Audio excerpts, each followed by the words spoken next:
नमस्कार आप सभी को। क्राइम रिपोर्टेड के एपिसोड 27 में आपका बहुत बहुत स्वागत है। उम्मीद करता हूँ आप सभी सेफ होंगे, स्वस्थ होंगे। लालच एक बुरी बला है, बहुत बुरी बला है। ये बात हम सभी को बचपन से सिखाई जाती है और आज की ये सच्ची घटना इस बात को और भी मजबूत करती है कि सच में लालच बहुत बुरी बला है। ये बात है दोस्तों हरियाणा की। हरियाणा में एक हिसार जिला है। हिसार में रेणु राम पूनिया नाम का एक शख्स रहता था। खूब धनवान, पैसे वाला, करोड़पति आदमी। लेकिन हमेशा से ही रेणु राम पैसे वाला करोड़पति नहीं था। वो पहले ट्रकों को साफ करने का काम करते थे, स्पेशली डीजल पेट्रोल के ट्रकों को साफ करने का काम करते थे। और वो काम करते करते ही एक बार पेट्रोल के बिजनेस में ही हाथ आजमाया और देखते देखते रेणु राम पूनिया करोड़पति बन गया। 2000 की एक घटना है, 2001 की एक घटना है। और उस वक्त रेणु राम पूनिया की अलग अलग कई फैक्ट्री थी। दिल्ली और फरीदाबाद में लगभग 125 एकड़ ज़मीन थी और हिसार के बाहर एक आलीशान हवेली थी। और उस हवेली को देखने दूर दूर से लोग आया करते थे। इतनी आलीशान वो हवेली बनाई थी। और कुछ लोगों का कहना है, पुष्टि तो नहीं है इस बात की, कि रेणु राम पूनिया की उस हवेली के अंदर एक ऐसा रैंप बना हुआ है जिसके ऊपर गाड़ी चढ़कर सीधा रेणु राम पूनिया के बेडरूम तक जाती है। और रेणु राम पूनिया बहुत पैसे वाला होने के साथ साथ बहुत खुले दिल का भी था। वो अक्सर लोगों की मदद करता, संकटों में साथ खड़ा होता। और इसी व्यवहार को देखते हुए वहाँ के लोगों ने एक बार रेणु राम को विधायक का चुनाव भी जिताया। 23 अगस्त 2001 को जो वारदात रेणु राम के घर में हुई, उनकी हवेली के ऊपर हुई, कोई ऐसा सोच भी नहीं सकता था कि इतना बड़ा, इतना अच्छा आदमी और इसके घर पर ऐसा कुछ हो सकता है। दरअसल 23 अगस्त 2001 को रेणु राम की आलीशान हवेली में पार्टी चल रही थी। इस पार्टी के अंदर बाहर का कोई भी व्यक्ति नहीं था, केवल घर घर के 10 सदस्य मौजूद थे। और ये एक बर्थडे पार्टी चल रही थी रेणु राम की सबसे छोटी बेटी प्रियंका की बर्थडे पार्टी की, सबसे छोटी नहीं।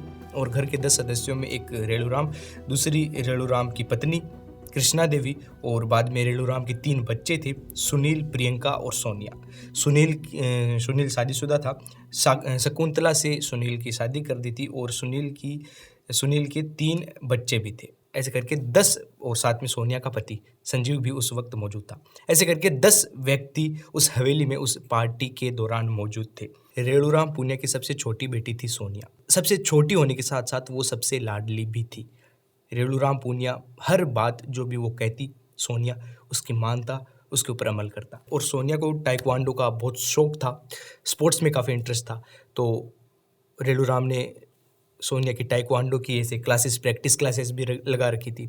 सोनिया अलग अलग स्पोर्ट्स इवेंट्स में जाती, वहाँ पर पार्टिसिपेट करती और ताइक्वांडो में भी काफ़ी अच्छी थी। अच्छा, अब सोनिया जब ताइक्वांडो के लिए प्रैक्टिस करने जाती तो प्रैक्टिस करते वक्त ही एक रोज़ सोनिया की मुलाकात होती है संजीव से। संजीव कुमार जूडो का एक बहुत ही अच्छा प्लेयर था। धीरे धीरे दोनों के बीच में दोस्ती होती है। दोनों एक ही जगह पर प्रैक्टिस किया करते थे। तो धीरे धीरे सोनिया और संजीव के बीच में दोस्ती होती है और ये दोस्ती प्यार में तब्दील हो जाती है। जब दोनों आपस में प्यार करने लगे थे तो एक रोज़ दोनों के बीच में एक बात चलती है शादी की, कि भाई हम शादी कब करेंगे।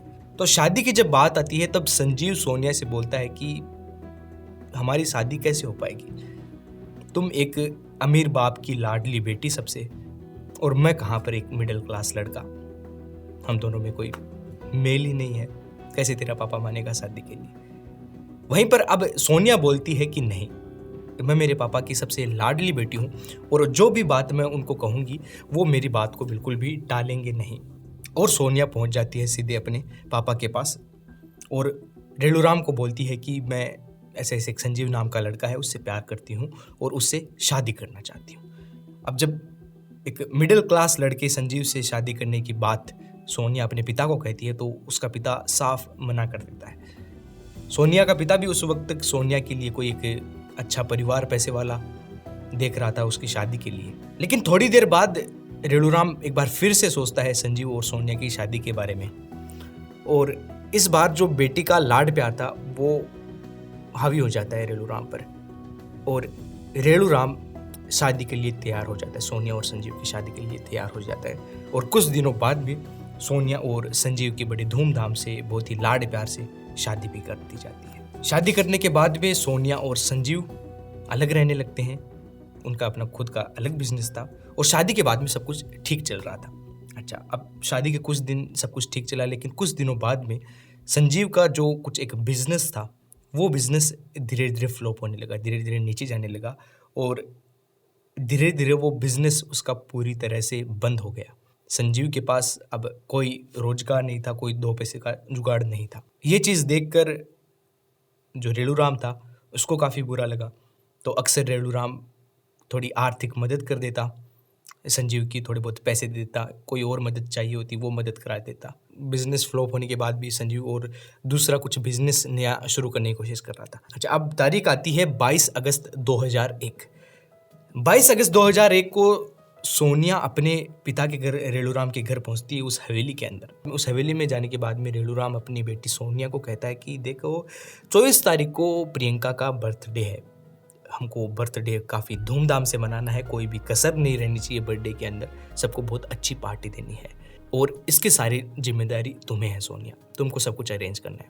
अच्छा, अब सोनिया अपना कुछ प्लान बनाती है कि भाई कैसे क्या पार्टी करनी है, और वो प्लान बाद में अब सोनिया अपने पिता को बताती है। सोनिया ने प्लान ये बनाया था कि 24 अगस्त से पहले 23 अगस्त की शाम को या फिर रात को हम पार्टी करेंगे, लेकिन उस पार्टी में आप किसी भी बाहर वाले को इनवाइट मत करना, किसी भी दूसरे बाहर के शख्स को मत बुलाना। 23 अगस्त की रात को हम घर घर के 10 सदस्य ही पार्टी करेंगे और अगले दिन 24 अगस्त जिस दिन बर्थडे है उसका, प्रियंका का, उस दिन हम सभी को पार्टी देंगे, लेकिन एक दिन पहले हम केवल घर घर के सदस्य एंजॉय करेंगे। अब रेणुराम अपनी बेटी की हर बात मानता था, ये बात वो कैसे नकार सकता था। जैसे जैसे उसकी बेटी कहती है वैसे वो करता है। 22 अगस्त की ये बात थी जब प्लानिंग चल रही थी। अब अगला दिन आता है 23 अगस्त 2001।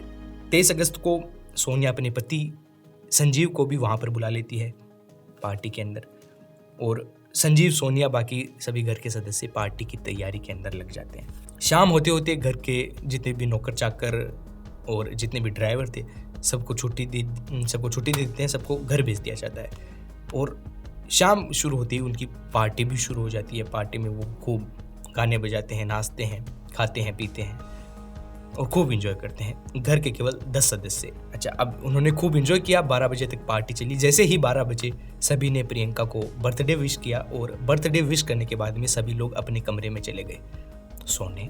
जब सभी अपने कमरे में चले गए थे तब पीछे से सोनिया सबके लिए ग्लास दूध लेकर आई, सबके कमरे में जाकर सबको दूध परोसा, लेकिन वो दूध कोई आम दूध नहीं था। उस दूध के अंदर सोनिया ने एक नशीला पदार्थ मिलाया था और उस नशीले पदार्थ से इंसान गहरी नींद के अंदर चला जाता है। एक बार उस नशे का ग्रहण करने के बाद में, उस नशे को लेने के बाद में इंसान को कुछ पता नहीं रहता कि आसपास क्या चल रहा है, वो बस गहरी नींद में चला जाता है। ये दूध सभी को पिलाती है सोनिया, यहाँ तक कि सुनील की सबसे छोटी बेटी, 45 दिन की छोटी बेटी, उसको भी ये दूध पिला देती है। दूध पिलाने के बाद में घर के 8 सदस्य गहरी नींद के अंदर चले जाते हैं, वो घर सो जाते हैं। अब एक तो सोनिया जगी हुई थी और दूसरा सोनिया का पति संजीव जगा हुआ था। घर में ये दोनों जगे हुए थे, बाकी 8 सदस्य घर के गहरी नींद में सो रहे थे।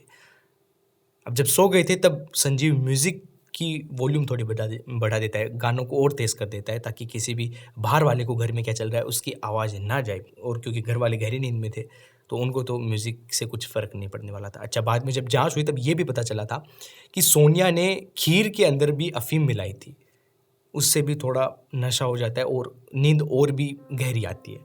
खैर, अब सभी सो चुके थे, संजीव और सोनिया जगे हुए थे। सबसे पहले संजीव और सोनिया जाते हैं अपने पिता के कमरे में, यानी कि रेणुराम के कमरे में। उस कमरे में जाने के बाद में सोनिया संजीव को बोलती है कि तुम निकालो अपना पिस्तौल और रेणुराम को गोली मारो। अब संजीव जब अपनी पिस्तौल निकालता है तो वो उसमें देखता है कि उसमें केवल 6 ही गोलियां हैं और उनको 8 लोगों को यहाँ पर मारना है। अब दूसरी तरफ सोनिया भी सोची कि हो सकता है कि गोली मारने से भी जान बच जाए, तो सोनिया जाती है एक स्टोर रूम के अंदर और स्टोर रूम से एक भारी वजनी लोहे की रोड लेकर आती है और वो रोड अपने पति संजीव के हाथों में धर देती है। जब हाथों में वजनी लोहे की रोड देखता है संजीव, तब वो एक पल को घबरा जाता है, उसकी मारने की हिम्मत नहीं हो रही थी। लेकिन जब ये चीज़ सोनिया ने देखी कि संजीव घबरा रहा है तो सोनिया संजीव को भड़काने लगी कि तुम कैसे मर्द हो, तुमसे इतना छोटा सा काम नहीं हो रहा है। अब ये इतना सुनते ही जो संजीव है उसका खून खौलने लग जाता है और वो रेलूराम पूनिया के बेड के पास चला जाता है जहाँ पर रेलूराम सो रहा था। और गहरी नींद के अंदर उसके सर पर, रेलूराम के सर पर 4 से 5 बार जोर जोर से उस वजनी रोड से वार करता है संजीव। 4 से 5 बार जब जोर जोर से वार किया सर पर और सर के टुकड़े टुकड़े हो गए, तब उसके पैरों के पास खड़ी उसकी बेटी सोनिया जल्दी से हाथ पकड़ती है और नब्ज चेक करती है रेलूराम की। रेलूराम की नब्ज बंद हो चुकी थी, वो मर चुका था। और जैसे ही ये बात सोनिया को पता चलती है, सोनिया मुस्कुराती है और अपने पति की ओर, संजीव की ओर थम्स अप का इशारा करती है और उससे हाथ मिलाती है और बोलती है कि काम हो गया। अगला कमरा था सोनिया की माँ का। उस कमरे में सोनिया की माँ अपनी लगभग 2.5 साल की पोती के साथ सो रही थी और उस पोती का नाम था शिवानी, सुनील की बेटी थी वो।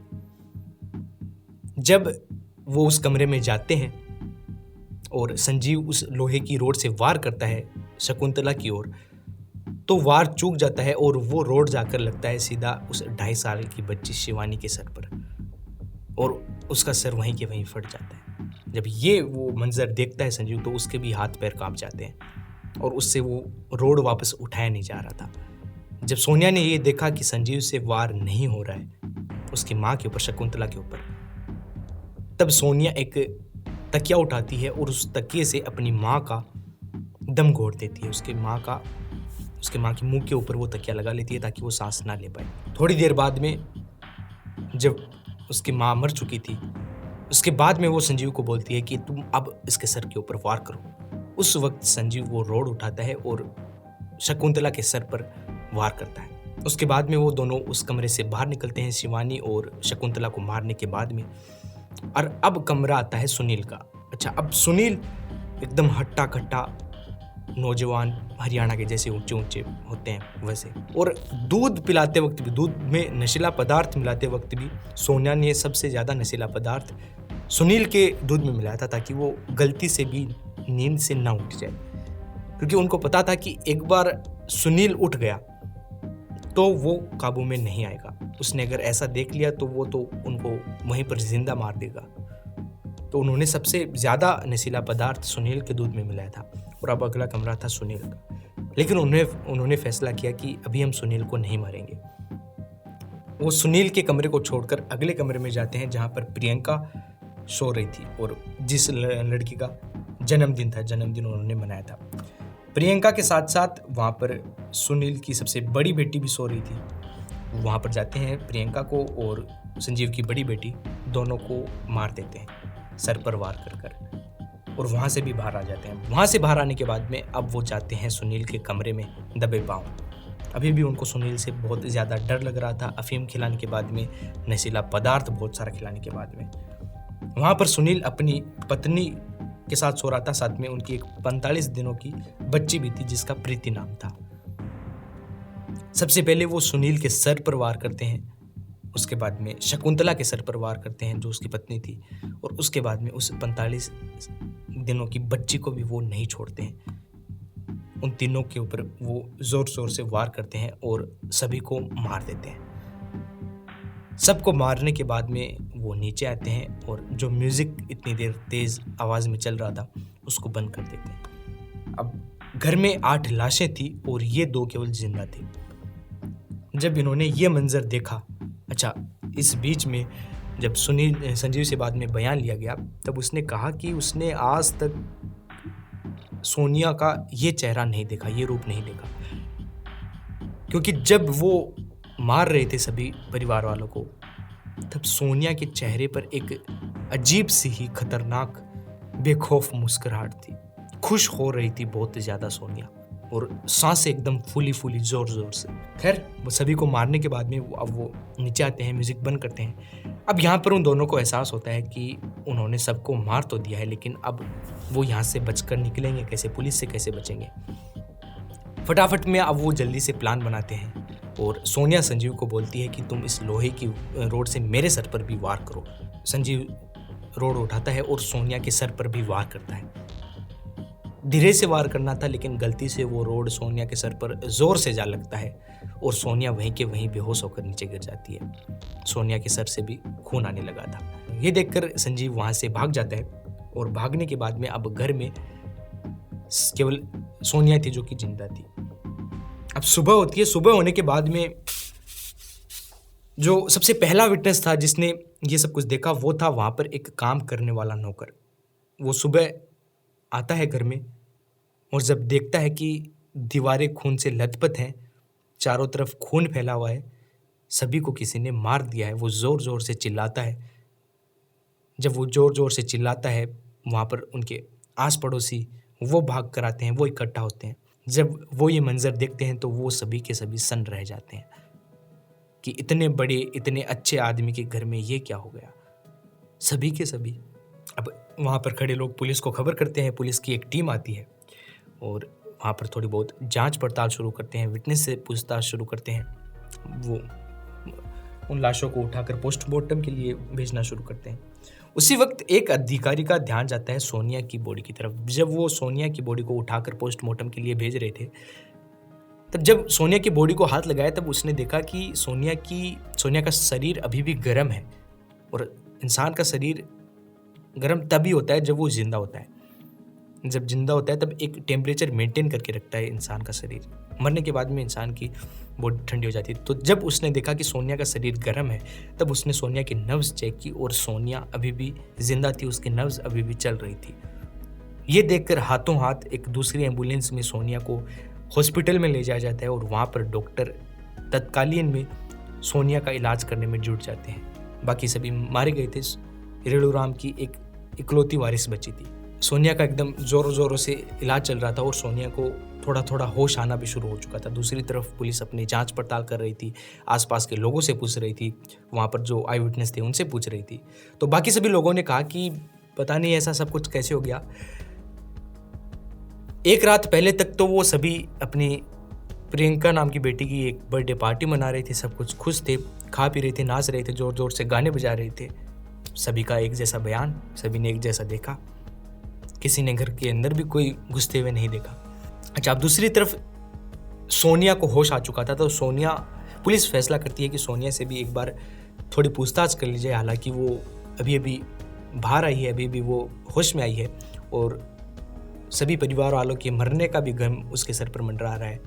तो पुलिस उससे ज़्यादा पूछताछ नहीं करती, बस एक दो सवाल करती है। सबसे पहले तो पूछती है कि तुमने क्या देखा, किसने मारा, क्या मारा। तो सोनिया कहती है कि रात को जब हम सोने जा रहे थे तब कुछ लोग आए, कितने लोग आए किसी को नहीं पता, उसको नहीं पता, और सभी ने सर पर ज़ोर से लोहे पर वार किया। उसने मुझे भी, मेरे सर पर भी लोहे उस रोड से वार किया और मैं वहीं पर बेहोश हो गई और बाद में उन्होंने सभी को मार दिया।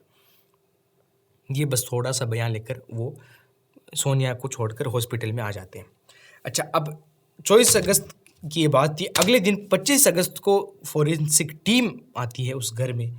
अब पूर्व विधायक, बहुत बड़ा केस, पूरी हरियाणा की नज़र उसके तरफ, हरियाणा छोड़ो पूरे भारत की नज़र उस केस की तरफ। अब तलाश के वक्त में पुलिस को एक वहाँ पर एक पेज मिलता है, पेज ऐसे मोड़ा हुआ, फेंका हुआ कचरे में, और उसके साथ में एक डायरी मिलती है। जब वो डायरी मिलती है और डायरी पर किसी का नाम नहीं लिखा होता, लेकिन जब वो पेज और वो डायरी पुलिस पढ़ती है तब उनके भी पैरों तले जमीन खिसक जाती है। उनके भी विश्वास नहीं होता कि कहानी ये है। वो डायरी और वो पेज सोनिया के थे। पुलिस हाथों हाथ जाती है सोनिया के पास। सोनिया को सबसे पहले वो डायरी दिखाई जाती है। पुलिस पूछती है कि क्या ये डायरी तुम्हारी है? सोनिया बोलती है हाँ, ये डायरी मेरी है। बाद में जो पेज सोनिया ने फेंक दिया था फाड़ कर, वो पेज जो पुलिस को मिल गया था, वो पेज पुलिस सोनिया को दिखाती है। जब वो पेज सोनिया देखती है तो सोनिया सुन्न पड़ जाती है, क्योंकि अब उसको पता चल गया था कि पुलिस को सब कुछ पता चल जाएगा उसको पढ़ने के बाद में। उस पेज के अंदर लिखा था कि मैं अपने सभी घर वालों से, सोनिया ने लिखा था कि मैं अपने सभी घर वालों से बहुत ज़्यादा परेशान हूँ और मैं किसी को ज़िंदा नहीं छोड़ूंगी, सबको मार डालूंगी। अगर इस काम में तुमको मेरा साथ देना है तो आ जाओ, वरना मैं अकेले ही इस काम को निपटा दूंगी। दरअसल ये लेटर सोनिया ने अपने पति संजीव को लिखा था। हालांकि उसको भेजा नहीं, उसको देने से पहले ही उसने फाड़ कर ये फेंक दिया था। लेकिन कहते हैं कि कितना भी बड़ा क्राइम हो, कितना भी शातिर क्राइम करने वाला हो, लेकिन कोई ना कोई सबूत वो छोड़ जाता है। और ये एक सबूत सोनिया ने छोड़ दिया था, जिससे कि उसका पर्दाफाश हो गया। अब जब थोड़ी सेहत ठीक हो गई सोनिया की, तब सोनिया को पुलिस अपनी हिरासत में लेती है और उससे पूछताछ करती है। लेकिन अभी भी सोनिया सीधे मुंह कुछ भी नहीं बता रही थी। दूसरी तरफ संजीव को भी पुलिस ने पकड़ लिया था दिल्ली के अंदर। अब जब दोनों को एक जगह मिलाया गया, संजीव और सोनिया को आमने सामने किया गया, उस वक्त सोनिया फट पड़ी। सोनिया संजीव के गले लगकर जोर जोर से रोने लगी, चिल्लाने लगी और बाद में उसने सारी कहानी बताती कि उसने ही मारा है, उसने क्यों मारा है, कैसे मारा है, सब कुछ पुलिस को। अच्छा, तो अब उसने घर वालों को मारने की वजह यह बताई कि दरअसल उसके पति का बिजनेस फ्लॉप हो गया था, लेकिन वो अपने पति को एक बड़ा बिजनेस करवाना चाहती थी। लेकिन अब बड़ा बिजनेस करवाने के लिए उनके पास ना तो कोई ज़मीन थी, ना ही कुछ पैसे थे। तो वो एक दिन अपने पिता रेणुराम के पास जाती है और अपने पिता को बोलती है कि मुझे भी ज़मीन में हिस्सेदारी चाहिए। रेणुराम थोड़ा सोचता है, लेकिन थोड़ी देर बाद में रेणुराम ज़मीन देने को भी तैयार हो जाता है। लेकिन जब ये बात सोनिया के बड़े भाई सुनील को पता चलती है, तब सुनील रेणुराम के पास आता है और उसको बोलता है कि ये आपकी मेहनत से कमाई हुई ज़मीन है, ज़मीन के अंदर हिस्सेदारी मत दीजिए, इस ज़मीन के बदले जो भी इस ज़मीन के पैसे बनते हैं वो इनको दे दीजिए। लेकिन जब ये बात सुनी सोनिया ने, तब उसका खून खोल उठा। वो अपने हाथों हाथ अपने पति संजीव की पिस्तौल निकालती है और सीधा सुनील के ऊपर तान देती है कि तुम मेरे प्लान के बीच में टांग क्यों अड़ा रहे हो। अच्छा, उस वक्त तो मामला थोड़ा ठंडा किया जाता है, सब कुछ नॉर्मल किया जाता है धीरे धीरे, और सोनिया कुछ आगे की बड़ी प्लानिंग में लग जाती है। सोनिया भी अब झूठ मूठ का, खुश होने का, सब कुछ ठीक होने का दिखावा कर रही थी। वो ऐसा बिल्कुल भी नहीं दिखा रही थी कि वो घर वालों से नाराज है। वो जैसा नॉर्मल रहती है वैसी रह रही थी। तो ये होता है दोस्तों लालच का फल। बाप जो अपनी बेटी से बेहद प्यार करता था, जो कहती वो, जो करती वो, सब कुछ में साथ देता था, उसने ही कुछ पैसों के लिए, कुछ ज़मीन के लिए अपने पिता को मार दिया। जब इस कहानी के बारे में मैं रिसर्च कर रहा था, तब मेरे भी रूह कांप गई थी। केस चलता है और फांसी की सज़ा सुनाई जाती है, लेकिन बाद में फांसी की सज़ा हाई कोर्ट के अंदर उम्र कैद में बदल जाती है। और उनको जेल में डालने के बाद में एक बार सोनिया ने खुदकुशी करने की भी कोशिश की और एक बार संजीव जेल से भागने में भी कामयाब हो गया था। लेकिन कुछ दिनों बाद में मेरठ के अंदर एक बाबा की शक्ल में उसको पकड़ा गया। वो बाबा बनकर वहाँ पर रह रहा था, बाबा बनकर वहाँ पर ढोंग कर रहा था। खैर, अभी वो दोनों जेल के अंदर हैं। अपने सजाओं की, अपने गुनाहों की सजा वो अब ज़िंदगी भर भुगतेंगे। यही थी दोस्तों आज की कहानी। कैसी लगी आपको ज़रूर कमेंट्स में बताना और कुछ सीखना इस कहानी से।